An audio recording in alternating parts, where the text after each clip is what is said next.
मैं तुमसे सच कहता हूं कि जो कोई दरवाजे से भेड़ खाने में दाखिल नहीं होता बल्कि और किसी तरफ से चढ़ जाता है, वो चोर और डाकू है। लेकिन जो दरवाजे से दाखिल होता है वो भेड़ों का चरवाहा है। उसके लिए दरबान दरवाजा खोल देता है और भेड़ें उसकी आवाज सुनती हैं और वो अपनी भेड़ों को नाम बनाम बुलाकर बाहर ले जाता है। जब वो अपनी सब भेड़ों को बाहर निकाल चुकता है तो उनके आगे आगे चलता है और भेड़ें उसके पीछे पीछे हो लेती हैं, क्योंकि वो उसकी आवाज पहचानती हैं।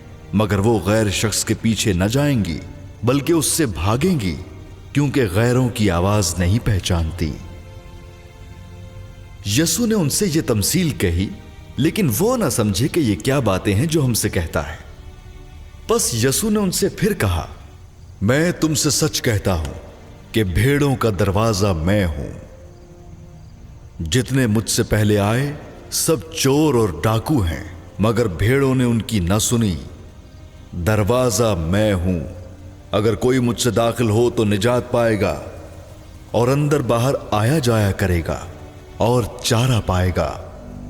चोर नहीं आता मगर चुराने और मार डालने और हलाक करने को। मैं इसलिए आया कि वो जिंदगी पाएं और कसरत से पाएं। अच्छा चरवाहा मैं हूं। अच्छा चरवाहा भेड़ों के लिए अपनी जान देता है।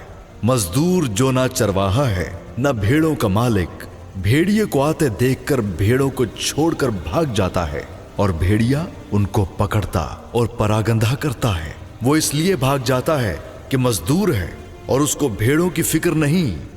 अच्छा चरवाहा मैं हूं। जिस तरह बाप मुझे जानता है और मैं बाप को जानता हूं, इसी तरह मैं अपनी भेड़ों को जानता हूं और मेरी भेड़ें मुझे जानती हैं और मैं भेड़ों के लिए अपनी जान देता हूं। और मेरी और भी भेड़ें हैं जो इस भेड़ खाने की नहीं, मुझे उनको भी लाना जरूर है और वो मेरी आवाज सुनेंगी। फिर एक ही गल्ला और एक ही चरवाहा होगा। बाप मुझसे इसलिए मोहब्बत रखता है कि मैं अपनी जान देता हूं ताकि उसे फिर ले लूं।